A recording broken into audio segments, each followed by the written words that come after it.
Views YouTube ఛానల్ను subscribe చేయండి, మా వీడియోలను లైక్ చేయండి. అందరికీ నమస్కారం. నాకు శ్రీవర్ధన్ ఫోన్ చేసినప్పుడు నేను యాక్చువల్లీ చాలా ఆశ్చర్యపోయాను. మీరు బిట్స్ పిలాని హైదరాబాద్ క్యాంపస్ అంటున్నారు, తెలుగు సాహిత్యం మీద ఆసక్తి ఉంటుందా అని. ఉంటుందని అన్నారు. ఎంతమంది వస్తారన్నారు. బాగానే వస్తారని అన్నాడు. సరే, నేను రావడానికి 2 కారణాలు ఉన్నాయి. ఒకటి, బిట్స్ పిలానీలో సాహిత్యం గురించి మాట్లాడితే ఎవరు వస్తారు చూద్దామని వచ్చాను. ఒకటి ఓకే.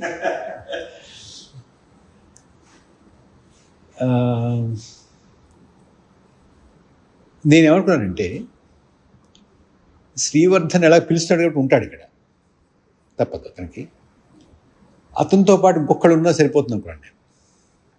కానీ నాకు బోనస్ ఏంటంటే అతనితో పాటు బాగానే వచ్చారు, చక్కగా వచ్చారు, చాలు. అంతకని వారు చెప్పినట్టుగా పెద్ద మందితో అవసరం లేదు.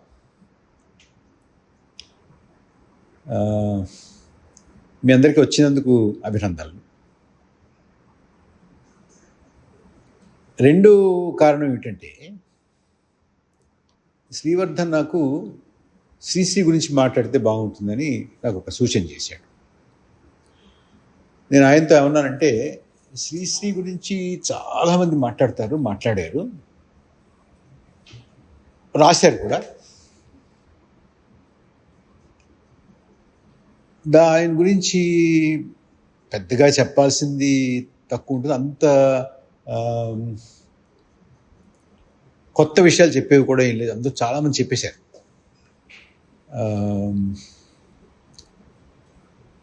జాషువా గురించి ఎక్కువ మాట్లాడుకోవడంలా, ఆయన గురించి ఎంత మాట్లాడుకోవాలో అంత మాట్లాడుకోలేదు. సాహిత్య విమర్శకులు కానీ, ప్రజలు కానీ ఎంత మాట్లాడుకోవాలో, ఆయన ఎంత ముఖ్యమైనటువంటి కవో ఎందుకో అంత ప్రాచుర్యం రాలా.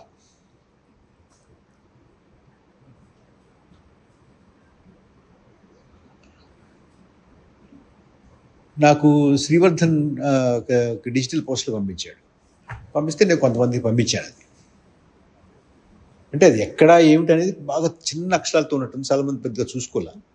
జాషువా ఫోటో చూశారు, నా ఫోటో చూశారు, ఏదో కార్యక్రమం అనుకున్నారు. ఒక ఆయన ఫోన్ చేశారు నాకు. ఫోన్ చేసి, మీ పుస్తకం అండి అని అడిగారు. అంటే నేను జాషువా మీద పుస్తకం రాశానా అని. ఏం పుస్తకం అండి అన్నాను. అదేనండి, ఆ క్రిస్టియన్ ఎవరో ఒక ఆయన పేరు చూశానండి అన్నాడు. అంటే ఆయన చదువుకునేవాడు, బాగా చదువుకున్నటువంటి వాడు కాదు. జాషువా ఎవరో ఒక ఆయన. అంటే ఆయన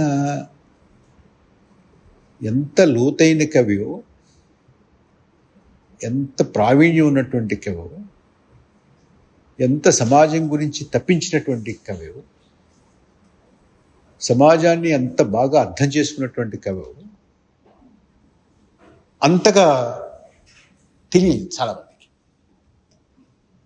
అంచేత ఆయనతో నేను ఏమన్నానంటే, మన శ్రీవర్ధన్ తోటి, శ్రీశ్రీ గురించి కన్నా పర్వాలేదనుకుంటే మీ సహచరులతో మాట్లాడు. ఒకవేళ జాషువా గురించి మాట్లాడడానికి అభ్యంతరం లేకపోతే నేను వచ్చి జాషువా గురించి మాట్లాడతానని చెప్పాను.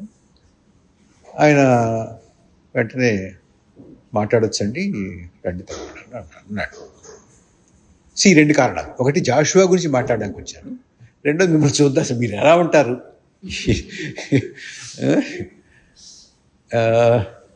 నా స్నేహితులతో ఒకరితో అన్నాను నేను, బిట్స్ పిలాని హైదరాబాద్ క్యాంపస్ అట్ట వాళ్ళు రమ్మన్నారు సాహిత్యం గురించి మాట్లాడడానికి. గోదావరి పేరు మీద ఒక కళా సమితి కూడా పెట్టుకున్నారు అని అంటే ఆశ్చర్యపోయారు అన్నమాట. సో ఈ 2 కారణాలు ముఖ్యంగా. జాషువా గురించి మాట్లాడదామని, మిమ్మల్ని చూసేద్దామని వచ్చాను. నేను సాహిత్యవేత్తని కాదు, నేనేదో కాస్త ఎకనామిక్స్ చదువుకున్నాను, political implications of economics, economic implications of politics, political consequences of economics, economic consequences of politics. ఇది నేను అధ్యయనం చేస్తుంటాను, మాట్లాడుతుంటాను. మీరన్నట్టు అంత ధైర్యం ఏం కాదనుకోండి, ఏదో తెలిసిన మాట మాట్లాడతాను. అయితే నాకేంటంటే అది ఒక దుర్గుణం అంటారు, సుగుణం అంటారు తెలియదు, కానీ మనసులో ఉన్నది మాట్లాడడం అలవాటు నాకు.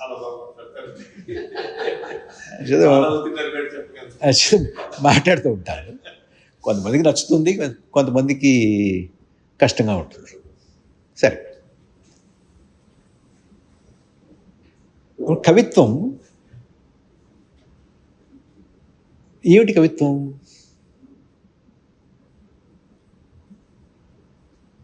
పద్యం కవిత్వమా, గద్యం కవిత్వమా? దేని గురించి రాస్తే కవిత్వం? పువ్వుల గురించి, పక్షుల గురించి, ప్రియురాల గురించి, విరహ వేదన గురించి, వీటి గురించి రాస్తేనే కవిత్వమా? ప్రాస, ఛందస్సు, యతి, పద్యం ఇవి ఉంటేనే కవిత్వమా? లేదు, వాటన్నిటిని అడ్డి విరగొట్టి వ్యాకరణాలు తగలబెట్టి రాయడం కవిత్వమా? అగ్గిపుల్ల, కుక్కపిల్ల, సబ్బు బిళ్ళ అవేవి కవితకు అనర్హం కాదు అండం కవిత్వమా? ఏది కవిత్వం? అంటే కేవలం పద్యం రాస్తే యతి, ప్రాస, ఛందస్సు, కందం, ఆటది, సీస పద్యం, ఆ పద్యం, ఈ పద్యం రాస్తేనే కవిత్వం కావాలని కూడా లేదు. ఒక్కొక్క ఇపోక్లో, ఒక్కొక్క కాలంలో ఒక్కొక్క దాని మీద బాగా దృష్టి పెట్టారు.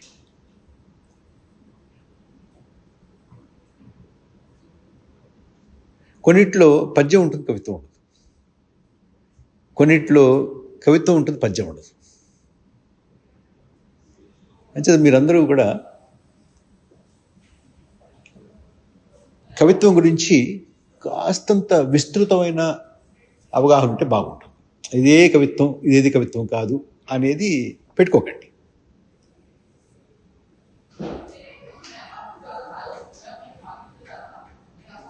మంచి ప్రాసతోటి తమాషాగా పద్యం ఉంటుంది, మీరు వినే ఉంటారు. పెద్దనవలె కృతి చెప్పిన పెద్దనవలె, అల్పకవిని పెద్దనవలెనా, గద్దనవలె, ముద్దనవలె, ఎద్దనవలె, కొందవరపు కవి చూడప్ప అన్నాడు. కవిత్వం కాదు, తిట్టుని ఛందస్సులో చెప్పాడు అంతే. ప్రతివాడిని పెద్దనంటే కుదురుతుంది, ప్రతివాడిని అంటామా? అల్పకవిని ఏమనాలి? ఎద్దనాలి, ముద్దనాలి, గద్దనాలి అన్నాడు ఆయన. అది కవిత్వం కాదు. సరే, మీకు పెద్దన అన్నాడుగా, పెద్దన గారిని అడిగితే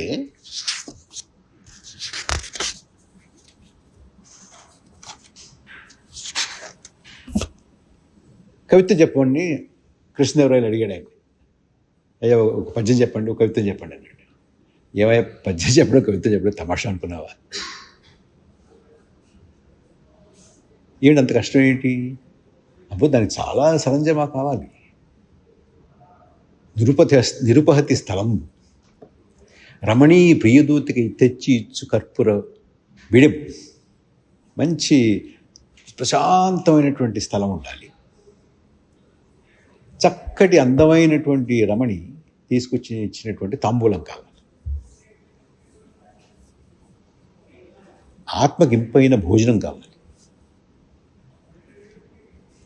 ఊయల మంచం కావాలి. చక్కటి భోజనం చేసి మంచి స్థలంలో కూర్చుని మంచి భోజనం చేసిన తర్వాత చక్కటి రమణ తీసుకొచ్చి ఇచ్చినటువంటి తాంబూలం వేసుకుని ఊయల మంచం మీద కూర్చుని ఊగుతూ తప్పు ఒప్పు కనిపెట్టగలిగేటువంటి రసజ్ఞులైనటువంటి వాళ్ళు పాఠకులు ఉండాలి. మంచి లేఖకులు ఉండాలి. కూర్చొని రాయరు వాళ్ళు, చెప్తుంటే రాసుకోవాలి. ఇవన్నీ దొరికితే కవిత్వం వస్తుందయ్యా, ఊరికే వస్తుంది కవిత్వం అన్నాడు ఆయన. అది ఆయన దృష్టి. మనకి జైలు గోడల మీద కవితలు రాశారు, అజ్ఞాతవాసాల్లో ఉండి కవిత్వాలు రాశారు, గర్భ దరిద్రాన్ని అనుభవిస్తూ కవిత్వాలు రాశారు, పగలంతా ఉద్యోగాలు చేసుకుంటూ రాత్రులు కవిత్వాలు రాశారు, అన్నీ రాశారు. వాళ్ళు నాకు నిరూపతి స్థలంబు కావాలి, రమణీ ప్రియదూతికి తెచ్చి కప్పెరు విడం కావాలి అంటే కుదరదు, వాళ్ళు కుదరలా. అయితే ఆ వస్తువులు వేరు, ఈ వస్తువులు వేరు. అవన్నీ ఉంటే రాసేటువంటి కవిత్వం, చెప్పేటువంటి కవిత్వం, చేసేటువంటి ఆలోచన వేరు. జైలు గోడల మీద రాసుకునే కవిత్వాలు వేరు, అజ్ఞాతవాసాల్లో ఉండే కవిత్వాలు రాసుకునేటువంటి వేరు. అవి కూడా వస్తువులు వేరే వేరేగా ఉంటాయి.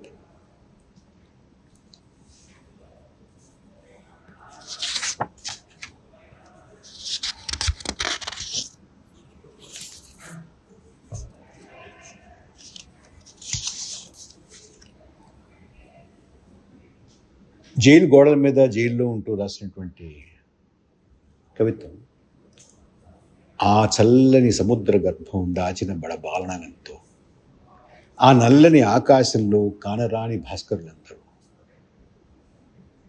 అన్నార్తులు అనాథలుండని ఆ నవయుగమదంత దూరం, కరువంటూ కాటకమంటూ కనిపించని కాలాలెప్పుడు అని కలగన్నటువంటి కవిత్వం దాశరథి.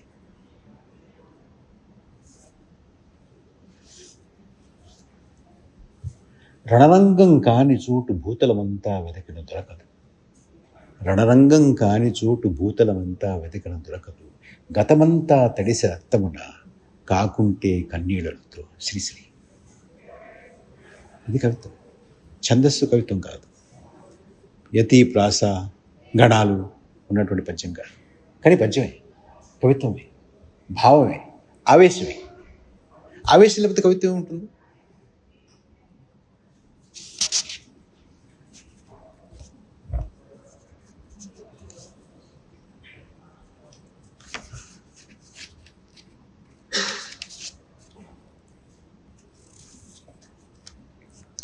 నరాల బిగువు కరాల సత్తువ వరాల వర్షం కురిపించాలని, ప్రపంచ భాగ్యం వర్ధిల్లాలని గనిలో వనిలో కార్ఖానాలో పరిప్లవిస్తూ.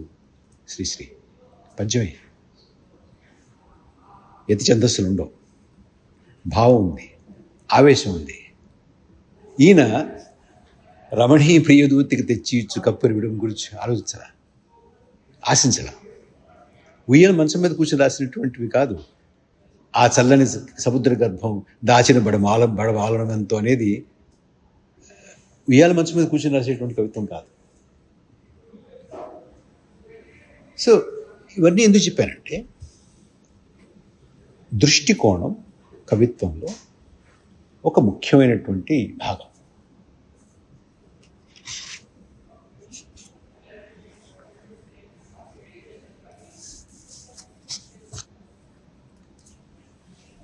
జాషువా వీటన్నిటికీ భిన్నంగా, అంటే ఆయన పద్యాలు రాస్తున్నటువంటి, కవిత్వం రాస్తున్నటువంటి సమయంలో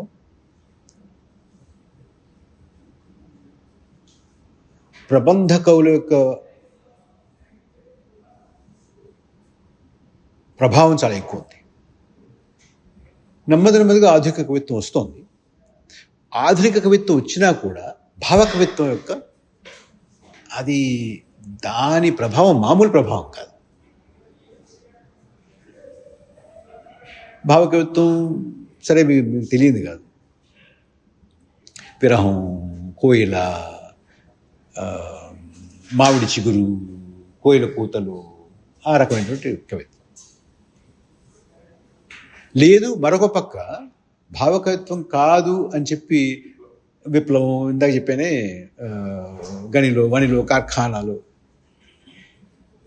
బడబాలను, యంత్రభూతముల కోరవులు తోమే ఆ రకం.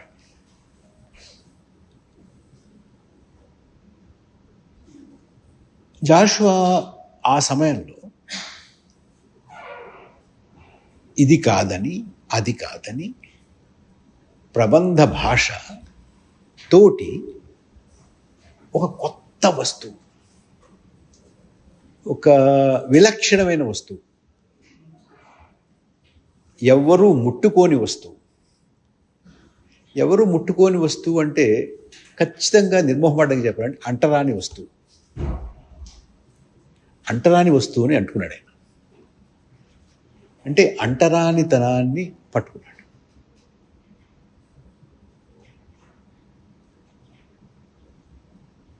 ఒక్క నిమిషం మనం జాషువా నేపథ్యం గురించి మాట్లాడుకుందాం.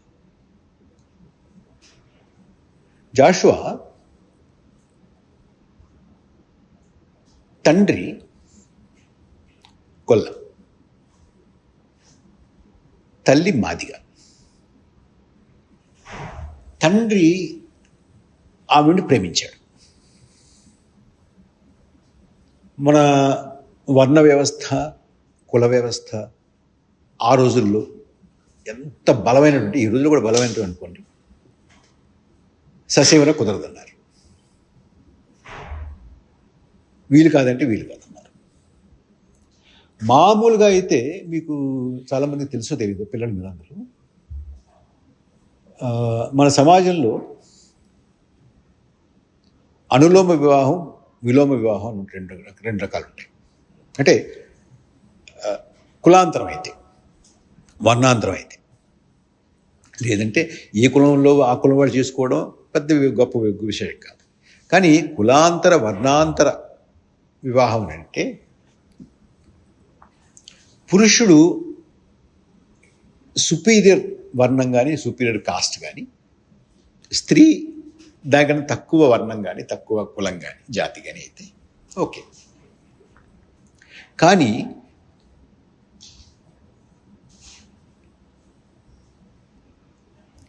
స్త్రీ ఎక్కువ కులంలో ఉండి పురుషుడు తక్కువ కులంలో ఉంటే దాన్ని విలోమం అంటారు. విలోమాన్ని ససేమిరా ఒప్పుకోలేదు చాలా. అనులోమాన్ని ఒప్పుకున్నారు. అనులోమ వివాహాల్లో పుట్టినటువంటి సంతానం చండాలుడు ఉన్నారు. వాళ్ళు చండాలుడి కింద చూసినా, అడ్డరానితనంగా చూసినా అంతటితో సరిపెట్టుకోకుండా వచ్చే జన్మలో వీళ్ళంతా కుక్కలు పందులుగా పుడతారని చెప్పి కూడా చెప్పారు. అంత ఛాందసమైనటువంటి సమాజం.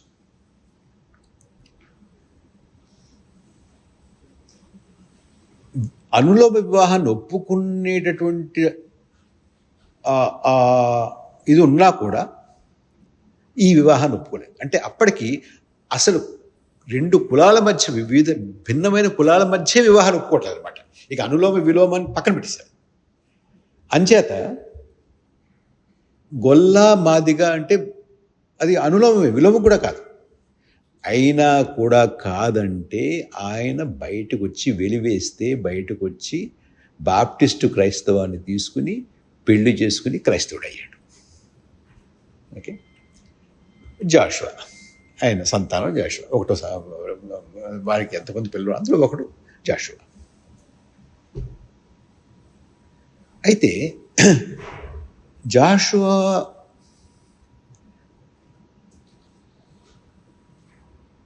కవి కావాలనుకున్నాడు, చదువుకోవాలనుకున్నాడు. క్రైస్తవంలో ఆవేళకి బైబిల్ తప్ప ఇంకో గ్రంథం లేదు. బైబిల్ని తెలుగులో ట్రాన్స్లేట్ చేశారు. అప్పటికి కవినవ్వాలి అంటే ఏం చదువుకోవాలి?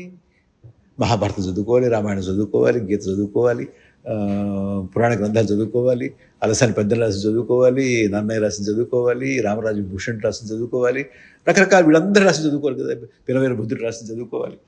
ఇవన్నీ చదువుకోవాలి. ఇవన్నీ చదువుకుంటే అవన్నీ హిందూ ధర్మానికి సంబంధించినటువంటి కథలు, అందులోని పురాణాలు, ఇతిహాసాలు, అవన్నీ. అవి చదువుకుంటేనేమో క్రైస్తవులు ఇతని వెలేశారు. వాడు వినేసినా కూడా ఇవి చదువుకుంటాడు కదా కదా అని చెప్పి మిగతా వాడు చేరదీయలేదు అతను అస్పృశ్యుడిగానే చూశాను. ఒకసారి ఒక నాటకం చూద్దామని వెళితే ఆ నాటకం రామాయణం గురించో భారతం గురించో దేని గురించో ఒక నాటకం, భాగవతం గురించో. వెడితే టికెట్ కొనుక్కోవాలిగా, టికెట్ కొనుక్కుంటాడు. టికెట్ కొనుక్కోవడానికి కౌంటర్ దగ్గరికి వచ్చి డబ్బులు ఇచ్చి టికెట్ కొనుక్కున్నప్పటికీ చూసి రై నువ్వు పో అన్నాడు. అంటే అస్పృశ్యుడు భారత భాగవత రామాయణాలు ఇతర ప్రబంధాల మీద ఆధారపడినటువంటి నాటకాలని కూడా చూడకూడదు. అది కూడా నిషిద్ధమే. ముట్టుకోవడం పక్కన పెట్టండి.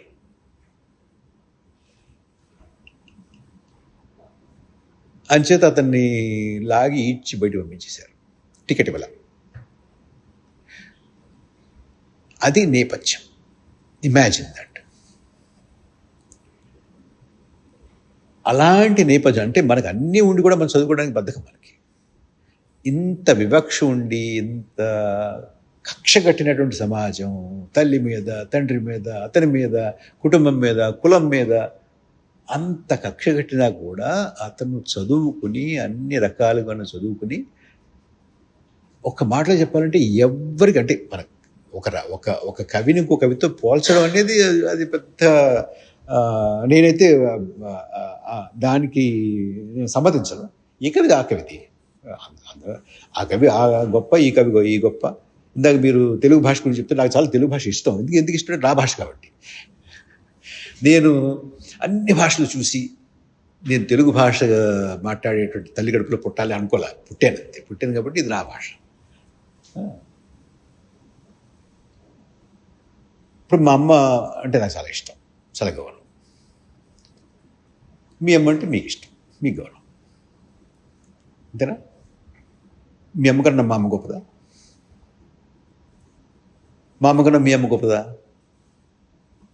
మీ అమ్మ మీకు గొప్ప, మా అమ్మ మాకు గొప్ప. మీ భాష మీకు గొప్ప, మా భాష మాకు గొప్ప అంటున్నా. తప్పు అట్టండి ఇక్కడికి వచ్చి. బట్ మనం ఇంతకన్నా గొప్ప భాష లేదు అనద్దు. మనం అంత మంచి భాష, గొప్ప భాష. అన్ని భాషలు గొప్పవే.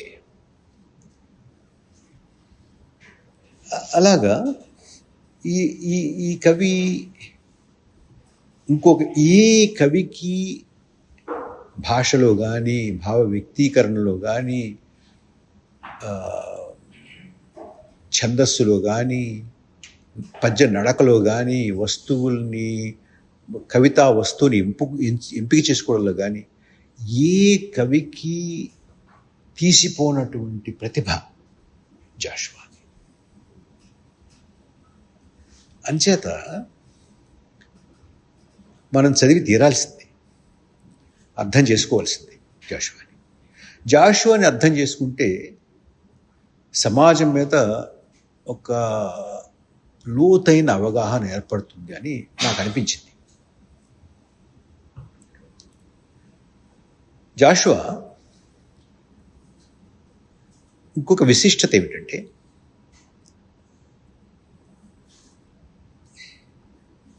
అంత వివక్ష చూసి అనుభవించి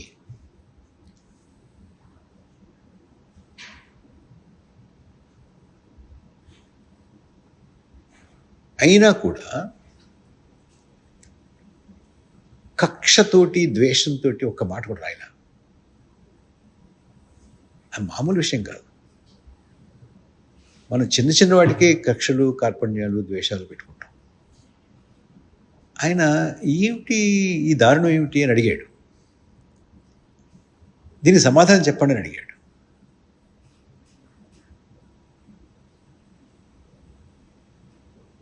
ఇది ఎలాగా మీరు సమర్థించుకుంటారని అడిగాడు.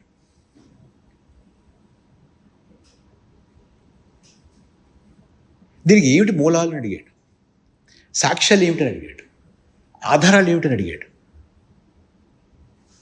ప్రశ్నించాడు. అది గొప్ప విషయం. అంటే ఎంతో ఉదాత్తమైనటువంటి మానసిక స్థితి ఉంటేనే కానీ మీకు అంత ఉదారమైన స్వభావం రాదు. కష్టపడిన వాడికి అసలు రాదు.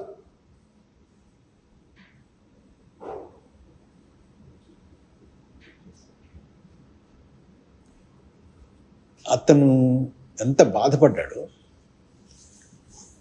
అతని పద్యాలు చదువుతూ ఉంటే, ఆయన రాసింది చదువుతూ ఉంటే మనసు చివుకుపట్టు.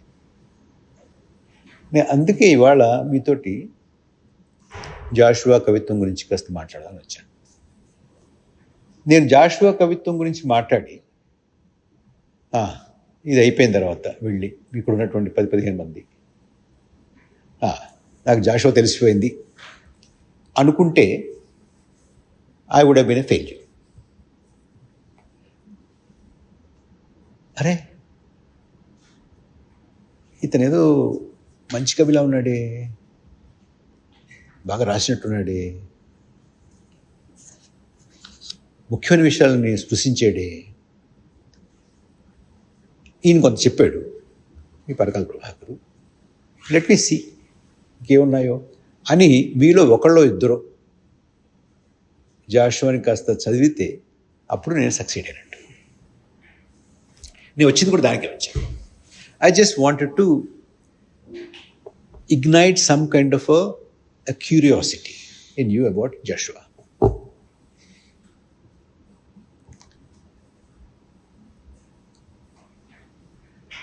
అలా మీలో ఎవరైనా కాస్త ఆసక్తి వచ్చి మీకు చదవడం ప్రారంభించి చదువుకుంటే, ఒకేసారి చదవలేరు, కష్టం, మీకు చాలా పనులు ఉంటాయి, చాలా చదువుకోవాల్సి ఉంటాయి. చదువుతూ వెళ్ళిన తర్వాత కొన్నాళ్ళకి 10 ఏళ్ళకు 15 ఏళ్ళకు 20 ఏళ్ళకు అరే అప్పుడెప్పుడు మనం బిట్స్ పిలాని హైదరాబాద్ క్యాంపస్లో ఇతను వచ్చాడు చెప్పాడు, నేను తర్వాత అప్పుడప్పుడు జాషువా చదువుకున్నాను, ఐఎమ్ రియల్లీ రివార్డెడ్ అనుకున్నాం అనుకో, I will be very happy.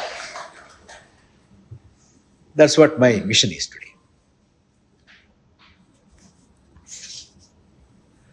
దృష్టికోణం చూడండి.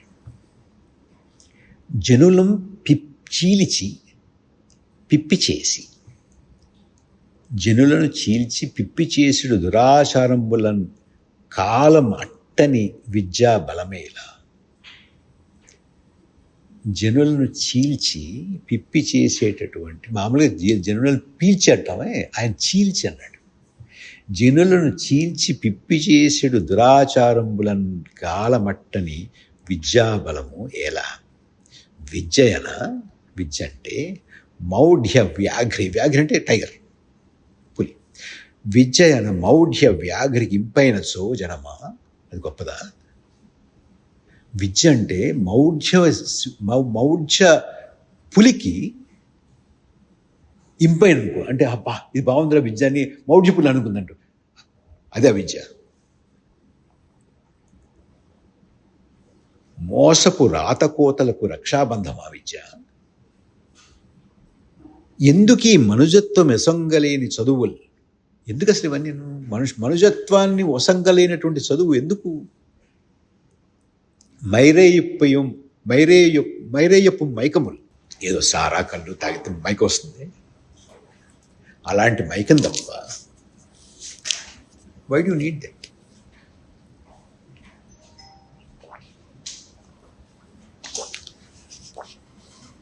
ఐ జస్ట్ వాంటెడ్ టు, ఇది మీకు ఎందుకు చెప్తానంటే, చదువు గురించి జాషువా చెప్పినటువంటి మాట,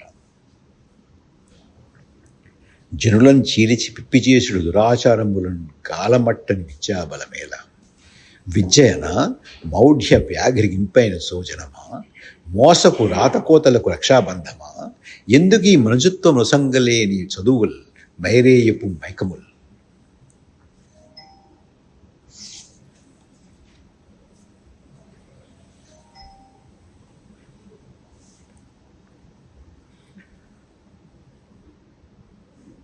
మన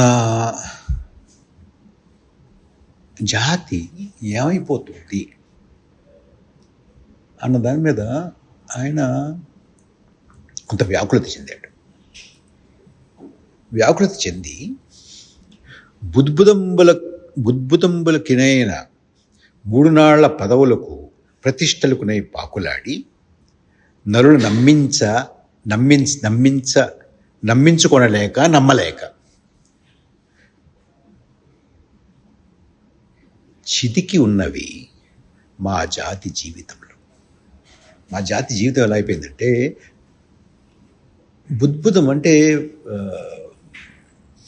బుడగ, నీటి బుడగల్లాగా ఇవాళ ఉంటుంది, రేపు ఉంటుంది, ఈ క్షణం ఉంటుంది, ఆ క్షణం పోతుంది అనేటటువంటి పదవులకి ప్రతిష్టలకి పాకులాడటం, నరులను నమ్మించుకొనలేక వాళ్ళని నమ్మలేక, వాళ్ళ చేత నువ్వు నమ్మించుకోలేవు, నువ్వు వాళ్ళని నమ్మలేవు.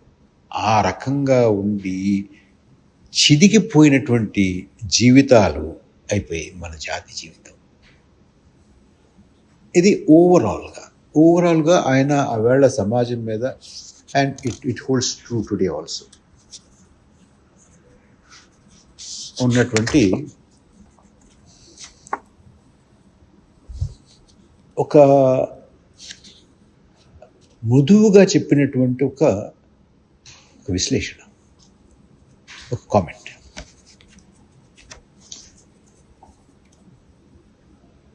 జాషువా ఎలాంటి సమాజాన్ని, ఎలాంటి దేశాన్ని, ఎలాంటి కమ్యూనిటీని కోరుకున్నాడు? రవీంద్రనాథ్ ఠాగూర్ పద్యం గుర్తుందా మీకు? Where the mind is without fear.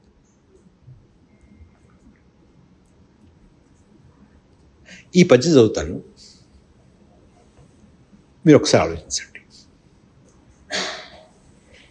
నా ఉద్దేశంలో ఇది much more comprehensive. I'm not belittling anybody. As I said, ముందు నుంచి అసలు ఒక కవికి, ఒక్కో కవికి ఆయన రాసిన కాంటెక్స్ట్, ఈయన రాసిన కాంటెక్స్ట్, ఆయన భావం, ఇవన్నీ పక్కన పెడతాం. బట్ నాకు ఇది అనిపించేది, Jashuva comprehensiveness in imagining what kind of a society he wants to live in. I'll just read it out. భోగులాహరించు భుక్తి కన్నుల జూచి పరమ పేదలు దుఃఖపడని చోటు. రిచ్ పీపుల్ కూర్చొని తింటున్నారండి. భోగుల ఆహరించు భుక్తి కన్నుల చూచి పరమ పేదలు దుఃఖపడని చోటు తింటున్నారు. Why do I feel sad when I look at what those people are eating? Because I can't eat it. I never eat it. I can't afford to eat it. భోగులు ఆహరించు భుక్తి కన్నుల చూచి పరమ పేదలు దుఃఖపడని చోటు, అలాంటి చోటు ఉండకూడదు.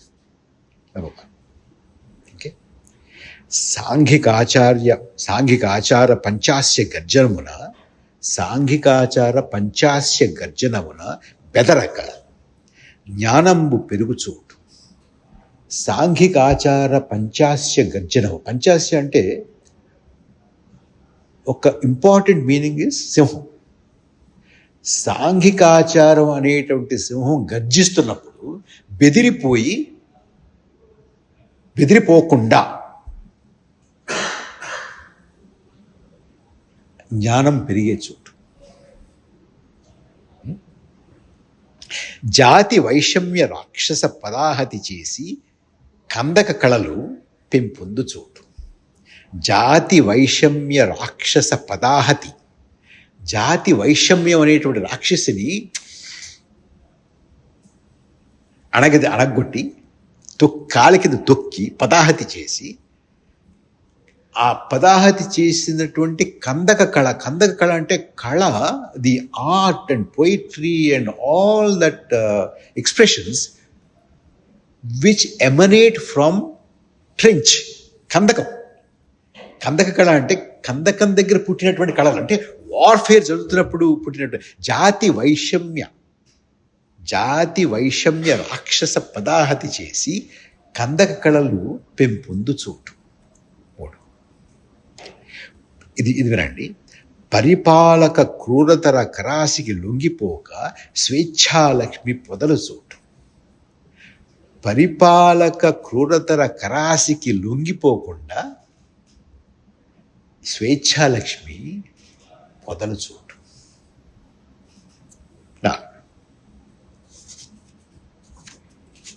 అయిపోలా. అనద బిడ్డలు చూడ నెయ్యింపు సుతుల ముద్దులాడని గుణనిధులను పుట్టు చోటు. అనాథ బిడ్డలు అంటే అనాథ బిడ్డలు. అనాథ బిడ్డలు చూస్తుండగా వారు అనాథ బిడ్డలు ఉన్నారు అక్కడ. వారు చూస్తుండగా నా కొడుకునో నా పిల్లాడినో ఎత్తుకుని ముద్దు పెట్టుకున్నాను అనుకోండి, వాడు ఏమనుకుంటాడు?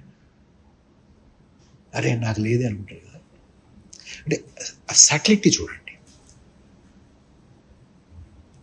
నా కొడుకున్నాడు, నేను ఉన్నాను, అక్కడ అనాథ బిడ్డలు ఉన్నారు. వాళ్ళు ఎదురుగుండా నేను ముద్దు పెట్టుకోకుండా అమ్మ వాళ్ళు ఉన్నారు ముద్దు పెట్టుకోండి అనుకున్నాను. అలాంటి గుణనిధులు పుట్టే చోటు ఆయన కావాల్సింది. ఇమాజిన్. అంటే he doesn't want to cause even a little hurt to those children. మళ్ళీ చూద్దాం. భోగులు ఆహరించు ముక్తి కన్నుల చూచి పరమపేదల దుఃఖపడని చోటు. సాంఘికాచార పంచాస్య గర్జనమున బెదరక జ్ఞానంబు పెరుగు చోటు. జాతి వైషమ్య రాక్షస పదాహతి చేసి కందక కళలు పెంపొందు చోటు.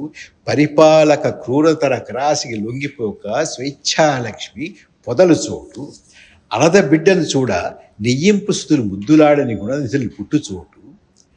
చెప్పగదమ్మా చూచి వచ్చితివి నీవు నిశ్చయంబుగా వాసముండేదని నేను. అక్కడ ఉంటాడు నేను. నువ్వు చూసిచ్చావు కదా, చెప్పు నాకు. I would like to live in that kind of a place. Now tell me, where the mind is without fear దీనికి I see ఇందులో పావర్టీ ఉంది, మూఢనమ్మకాల గురించి ఉంది, జాతి వైషమ్యాల గురించి ఉంది, కందక కళల గురించి ఉంది, సివిల్ లిబర్టీస్ గురించి ఉంది. పరిపాలక క్రూరతర కరాసికి లొంగిపోక స్వేచ్ఛాలక్ష్మి పొదలు చోటు. బిడ్డలు చిన్న పిల్లల గురించి ఉంది. ఏనాడు మా కావ్య సృష్టికర్తల జిహ్వ విశ్వసత్యం ఆలపింపగలదో, ఎప్పుడైతే మా కావ్యాలు రాసేటువంటి కవులు ఆ కావ్యాల సృష్టికర్తలు జిహ్వం మీద అంటే నాలుక మీద విశ్వసత్యం ఆలపింపగలదు, ఏనాడు మా జాతి దృష్టి మాంద్యము వాసి చుట్టుపక్కల తేరి చూడగలదు, ఏనాడు మా బుర్రలు ఈ జుట్టు తలలేని పుక్కిటి కథలలో చిక్కువడవో, ఏనాడు మా బుర్రలు ఈ జుట్టు తలాలేని పుక్కిటి కథలలో చిక్కువడవు, ఏనాడు మా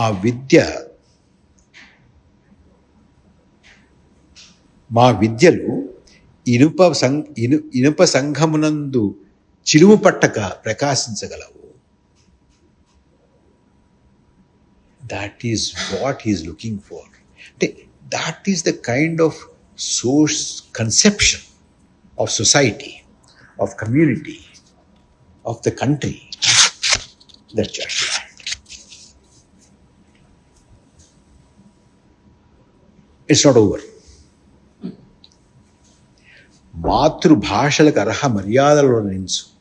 మాతృభాషలకి అర్హమైనటువంటి మర్యాదలు ఇచ్చేటటువంటి సర్వ కళాశాలలు సాగుచోటు. ప్రజలను ఆహరించు బహుమత దేవత దైనందిన గ్లాని లేని చోటు. ప్రజల్ని ఆహరించేటువంటి ప్రజల్ని తినేసేటటువంటి దేవతలు లేని చోటు. దేవతలు ప్రజలు తినేస్తారని తెలుసు ఆయనకి, తినేస్తున్నాయని కూడా తెలుసు, మనకి తెలుసు.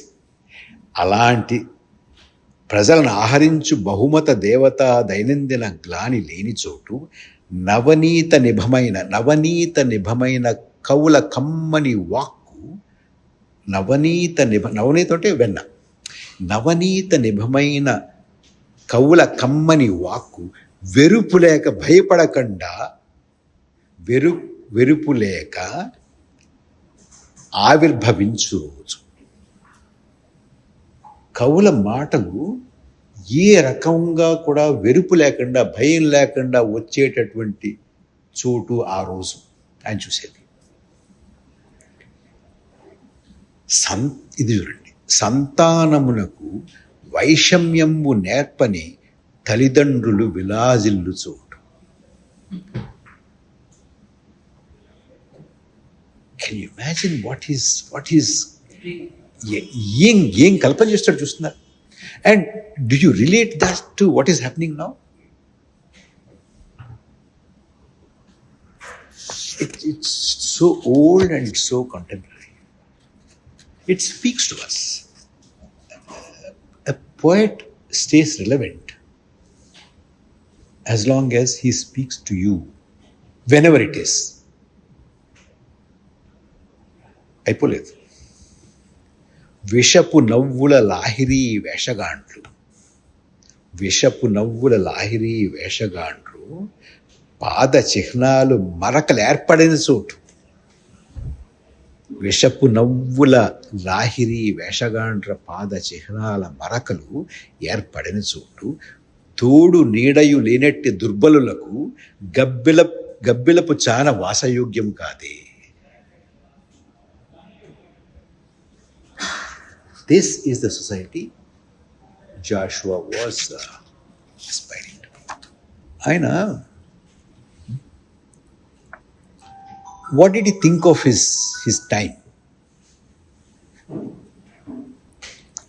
గుర్రాలకు రెక్కలు గల వెర్రి యుగాలు దాటిపోయాయి. గుర్రాలకు రెక్కలు ఉండేటువంటి వెర్రి యుగాలు అయిపోయాయి. విజ్ఞానం మున్ బుర్రగల గాంధీ యుగం ఇది. That time Gandhi was a towering personality and all of them came under Gandhi's influence. గుర్రాలకు రెక్కలు గల వెర్రి యుగాలు దాటిపోయి విజ్ఞానం మున్ బుర్రగల గాంధీ యుగం ఇది. కర్రలు ఖడ్గంబులు ఏలగా లేవు ప్రజెంట్. కర్రలు ఖడ్గాలు కాదు వేరేటువంటివి. గుర్రాలకు రెక్కలు ఉన్నాయి అనేటువంటి రోజులు పోయాయి. గుర్రాలకు రెక్కలు గల వెర్రి యుగాలు దాటిపోయే విజ్ఞానం మున్ బుర్రగల గాంధీ యుగం ఇది. కర్రలు ఖడ్గమ్ములు ఏలగా లేవు ప్రజలు. that is the India that he had seen. He had told you what kind of a India, what kind of a society he wants. గబగబా ఆయన క్షోభ ఇవన్నీ చెప్పిందరా అంటే ఒక ఉదాత్తమైనటువంటి భావన. ఈ సమాజం ఇలా ఉండాలి, ఇలా ఉండాలి, ఇలా ఉండాలి, ఇలాంటి వాళ్ళు ఉండాలి. పిల్లల్ని, సొంత పిల్లల్ని అనాథ బిడ్డలు చూస్తుండగా ముద్దు పెట్టుకోకూడదు, అయ్యో వాళ్ళు ఏమైనా అనుకుంటారేమో అనేటువంటి తల్లిదండ్రులు అలాంటి గుణనిధులు ఉన్న చోట నేను పుట్టాలి, అక్కడ ఉండాలి, అలాంటి పుట్టే చోట ఉండాలి, జాతి వైషమ్యాలు లేని చోట పుట్టాలి, ఇవన్నీ చెప్పాడు కదా. వాయ్ ఇవన్నీ ఎందుకు చెప్పాడు ఆయన? ఉదాత్తంగా చెప్పాడు. ఆయన పెయిన్ ఏమిటి? Quickly I tell you.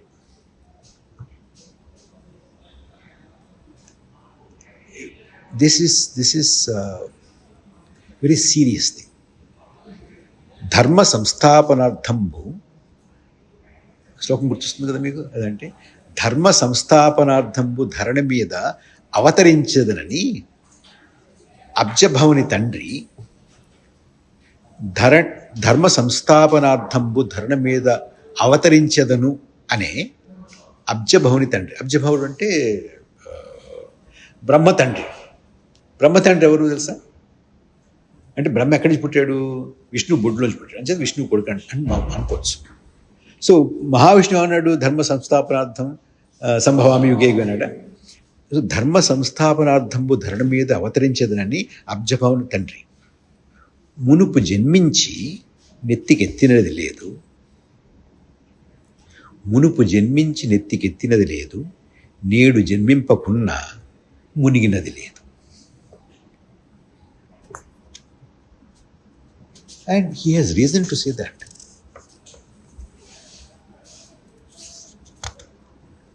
He has reason to say that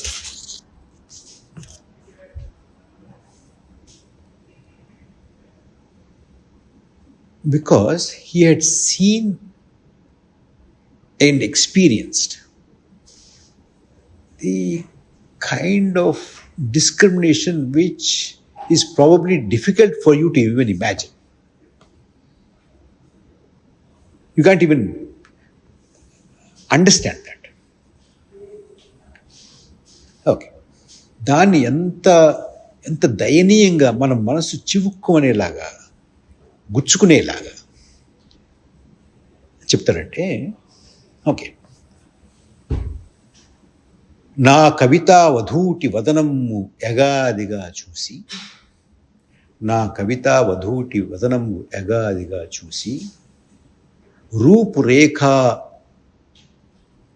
కమనీయ వైఖరులు కాంచి, రూపురేఖ కమనీయ వైఖరులు కాంచి బళిబడి అన్నవారే. అర్థమైంది కదా? చెప్పనా? ఓకే. నా కవితా వధూటి, కవిత అనే స్త్రీ, కన్య, నా కవితా వధూటి వదనం, ఆవిడ మొహాన్ని చూసి, ఆవిడ రూపురేఖ కమనీయ వైఖరులు చూసి కాంచి బళి అన్నవాడే చూశాడు. ఈయన కవిత చదివాడు అక్కడ. ఆవిడ కవితా కన్యను చూశాడు, ఆవిడ రూపురేఖలను చూశాడు, ఆవిడ ముఖాన్ని చూశాడు, బళి అన్నాడు. కానీ బళి అన్నవారే మీదే కులమన్న ప్రశ్న వెలయించి చివాలున లేచిపోవచ్చు బాకున కుమ్మినట్లగును పార్థివ చంద్ర వచింప సిగ్గగును. పెయిన్ కదా? అర్థమైందమ్మా? అబ్బా, ఎంత ఎంత మంచి కవిత చెప్పావా, ఎంత భలే ఉంది, భలే భలే చెప్పావు, బళి అన్నాడు. అని, అవును మంది ఏ కులం అన్నాడు. లేచాడు. చివాలు లేచిపోవచ్చు. ఆయన ఏమనిపించింది? బాకుతోటి పొడిచేట్టు అనిపించిందట. బాకున కుమ్మినట్లగును పార్థివ చంద్ర వచింప సిగ్గగును. సిగ్గేస్తాను చెప్పడానికి. ఇది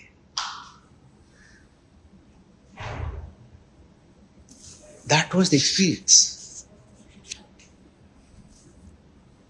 ఇలాంటి ఎక్స్పీరియన్సెస్ ఉండి ఇలాగా రాకూడదు, చూడకూడదు, చదవకూడదు, గుళ్ళోకి రాకూడదు, గుళ్ళో I don't have to describe, I don't have much time, but you can understand all that. ఇవన్నీ డిప్రైవేషన్స్ వల్ల ఏం జరిగింది అనే కల్పన చూడండి. ఎంత కోయిలపాట ఉదయ్యను కదా చిక్కు చీకటి వనసీమలందు. అర్థమైందమ్మా? ఎంత కోయిలపాట వృధా అయిపోయిందో.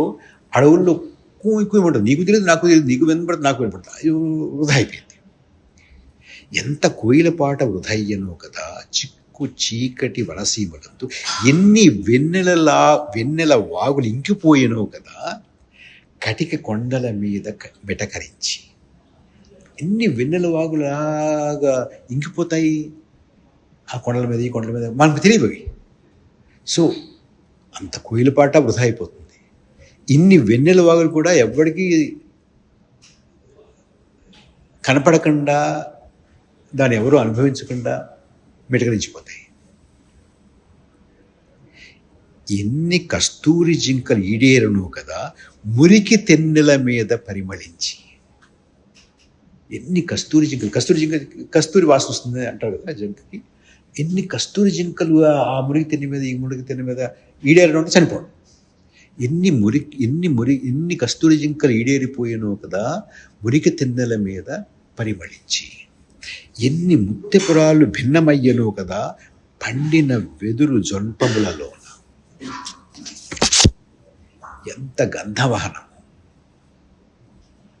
ఎంత గంధవహనము, ఎంత తంగిటి జున్ను, ఎంత రత్నకాంతి, ఎంత శాంతి. ప్రకృతి గర్భమందు భగ్నమైపోయేను. ఎంత గంధవహనము, ఎంత తంగిటి జున్ను, ఎంత రత్నకాంతి, ఎంత శాంతి. ప్రకృతి గర్భమందు భగ్నమైపోయేను. పుట్టరాని చోట పుట్టుకథనా.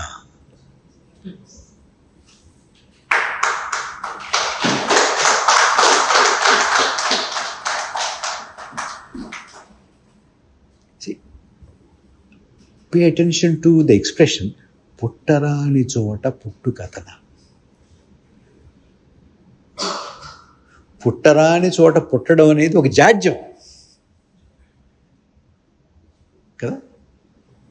పుట్టరాని చోట పుట్టకపోవడం వల్ల ఎంత అక్కడ పుట్టింది, అడవిలో పాడింది, పోయింది, ప్రకృతి గర్భంలో కలిసిపోయింది. ఆ కొండల మీద పుట్టింది, వెన్నెల వాగు మిటకరించిపోయింది, పుట్టరాని చోట పుట్టడం వల్ల. ఆ కస్తూరి జింకలు ఆ మురికి తిన్నెల మీద చచ్చిపోయాయి. ఎందుకు? పుట్టరాని చోట పుట్టినందువల్ల.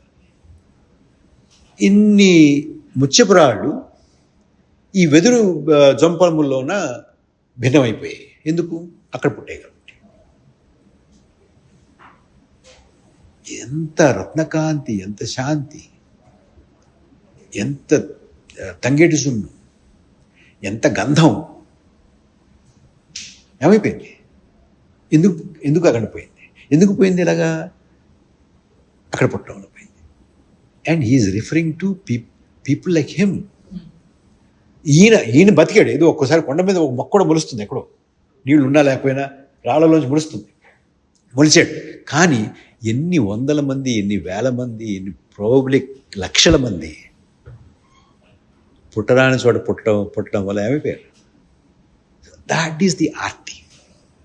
ముప్పు ఘటించి వీని కులమున్ కలిమిన్ కబళించి దేహమున్ పిప్పినొచ్చు ఈ భరతవీరుని పాదము కందకుండగా చిప్పులు కుట్టి జీవనము చేయును గాని.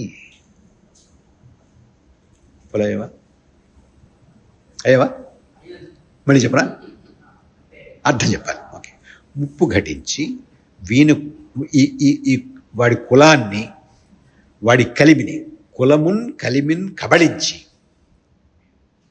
పిప్పి ఉనర్చు, దేహాన్ని పిప్పి చేసేటటువంటి భరతవీరుణ్ణి వాడి పాదం కందిపోకుండా చెప్పులు కుట్టి జీవనం చేస్తాడు మావాడు. అంతేగాని ఎప్పుడు నిరాకరించలేదు. అప్పు పట్టది భరతావని వీడికి, అప్పుపడ్డది సుమీ భరతావని వీని సేవకును. దాట్ ఈస్ ది వ్యాకులత ఆయన ఎక్స్ప్రెస్ చేస్తున్నారు.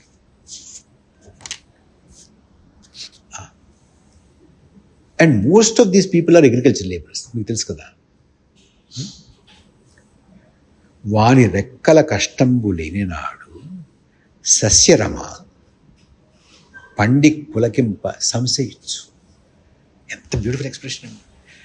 వాడి రెక్కల కష్టం లేకపోతేనట ఈ సస్యలక్ష్మి పంట పండనా వద్దా అని సంశయిస్తుందట. అంటే అతని రెక్కల కష్టం లేకపోతే పండదని, అంతే కదా. వాని రెక్కల కష్టంబు లేనినాడు సస్యరమ పండి పులకింప సంశయించు, వాడు చెమటూడ్చి ప్రపంచమునకు భోజనము పెట్టు. వాని రెక్కల కష్టంబు లేనినాడు సస్యరమ పండి పులకింప సంశయించు, వాడు చెమటూడ్చి ప్రపంచమునకు భోజనము పెట్టు, వానికి భుక్తి లేదు. అది ఏడుపునదు.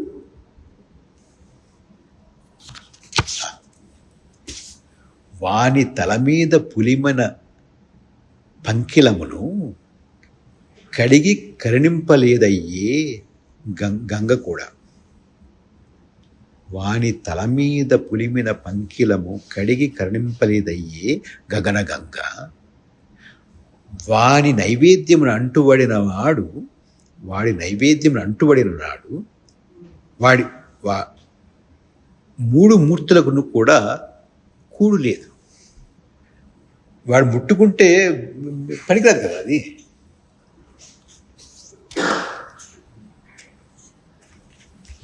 He is describing the living conditions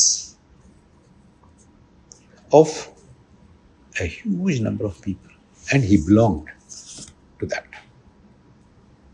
ఎవరు చేస్తున్నారు ఇది? ఎవరు చేస్తున్నట్టు? గొప్పవాళ్ళే వీళ్ళందరూ. పాములకు పాలు, చీమకు పంచదార, మేపుకొనుచున్న కర్మభూమిని జనించు ప్రాక్తనంబైన ధర్మదేవతకు కూడా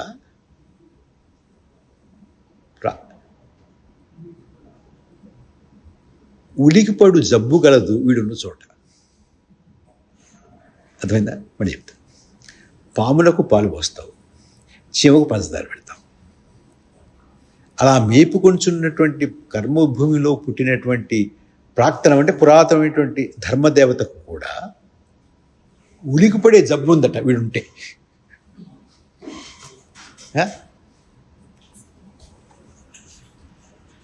అండ్ నిస్సహాయత, హెల్ప్లెస్నెస్. వానిని ఉద్ధరించు భగవంతుడే లేడు, వానిని ఉద్ధరించు భగవంతుడే లేడు. మనుజుడెట్లు వాని కనికరించు. మనుజు ఎందుకు భగవంతుడే పట్టించుకోవట్లేదు వీడిని. ఇంక మనిషికి ఎందుకు పడుతుంది? వాడు చేసుకున్న పాప కారణం మేము ఇంతవరకు వానికి ఎరుకలేదు, వాడికి తెలియదు. ఎందుకు నన్ను ముట్టుకోవద్దంటున్నారు, ఎందుకు నన్ను రావద్దంటున్నారు, ఎందుకు నన్ను చదువుకోవద్దంటున్నారు, ఎందుకు నన్ను నాటకం చూడొద్దంటున్నారు, ఎందుకు గుళ్ళోకి రావద్దంటున్నారు, ఎందుకు ఎందుకు నాకు తిండి పెట్టట్లేదు, ఎందుకు నన్ను సరిగ్గా బట్టలు వేసుకోవడం వాడికి తెలియదు. వాయ్? నేను చిందులాడి, నేను డప్పులు కొట్టి, అలసి సొలసి సత్తి కొలుపుగలవ. సత్తి అంటే సత్యనారాయణ స్వామి దేవుడు. నేను చిందులాడి, నేను డప్పు కొట్టి, అలసి సొలసి సత్తి కొలుపు కొలవ, ఫలితమెల్లా ఉరులు భాగించుకొని పోరు, నీచమైన భూమి చూసినావే. So I just wanted, my purpose is only to generate some kind of an interest in Joshua in you. There are so many other things. Please do read him, understand him. ఏమి అనుభవించాడు? అనుభవించింది వైషమ్యం లేకుండా, ద్వేషం లేకుండా, ఆగ్రహం లేకుండా. ఇది న్యాయమా? ఇది చెప్పు నాకు. ముసలివాడైన బ్రహ్మకు పుట్టినారు 4 కుమారులు అంటారు. ఈ 5వ వాడు ఎక్కడి నుంచి వచ్చాడు అని అడిగాడండి. వాయ్? 4 కదా, వేర్ ఇస్ దిస్ గై అని అడిగాడు. అట్లాగా హీ క్వశ్చన్, ప్రశ్నించాడు, సమాధానం చెప్పమన్నాడు. ద్వేషం చెప్పలే అక్కడ. నరకండి, చంపండి అనలేదు. ఇది అండ్ ఇతన్ని శాసిస్తున్నటువంటి వాళ్ళు, ఇతన్ని చదవద్దన్నటువంటి వాళ్ళు వాళ్ళ భాషలోనే అడిగాడు. ఇప్పుడు ఇదంతా వాళ్ళ భాషే కదా, వాళ్ళ భాష, వాళ్ళ ప్రక్రియ. So that is the speciality of Gurram Jashuva. Thank you.